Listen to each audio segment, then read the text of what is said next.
Paro's archers shot a volley of arrows, and Yoshiyahu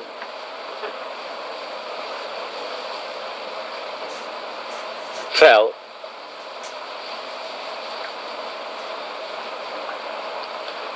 and he died on the battlefield. It was a national calamity, and the people were thunderstruck. This tzaddik? Today we're accustomed to such things, but they weren't.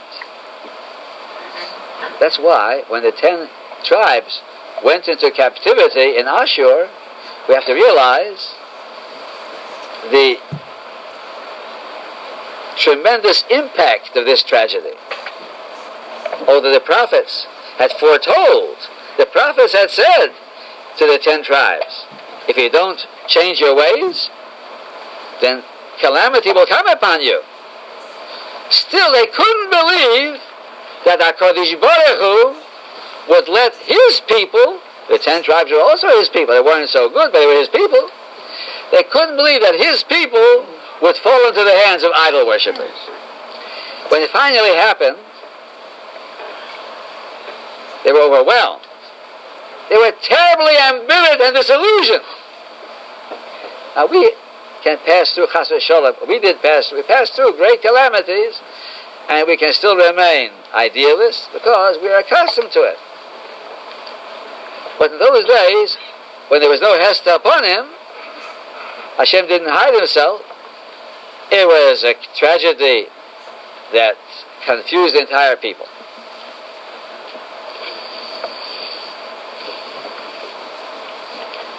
So the Gemara asks, Mipnei ma ne'anash Yoshiyahu? Why was Yoshiyahu punished? The Gemara doesn't say he made an error. He was punished. What did he do? And the Gemara answers, Shehoya aloi lihi molech b'Yirmiyahu v'loi nimlach. He should have sought counsel of the prophet Yirmiyahu, and he did not.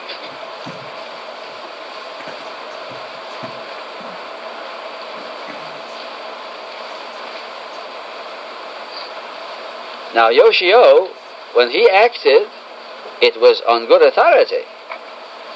The Gemara didn't say he made an error. When he said that the promise was that even the Cherev Shel Shalem won't pass through, it was true.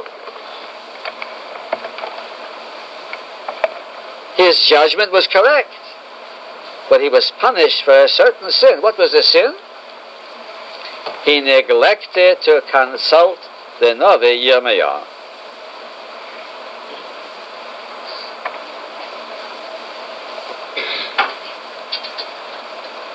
He was right, but he had made a misstep. And as his last breath was leaving his body, Yirmiyahu was present. He bent over him. He heard him saying something, and he feared maybe he was uttering some words of despair. Why did this happen to me? He bent over, and they heard the pious king say with his expiring breath, Tzadik hu Hashem, ki pihu morisi. Hashem is right, because I rebelled against his mouth.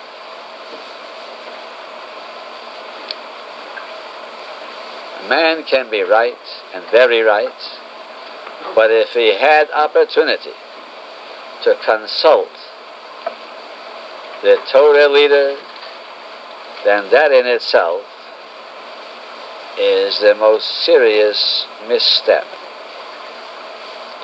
And that's what we're supposed to learn. So now we learn that listening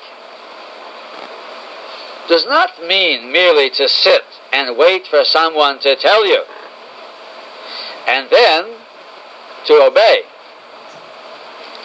Listening means to solicit, to go and seek the opinion of Torah. And when it states, Shema Yisrael, that's the great slogan of the Jewish people, it doesn't mean wait until the Chacham or the rabbi comes and shouts into your ear, don't do this.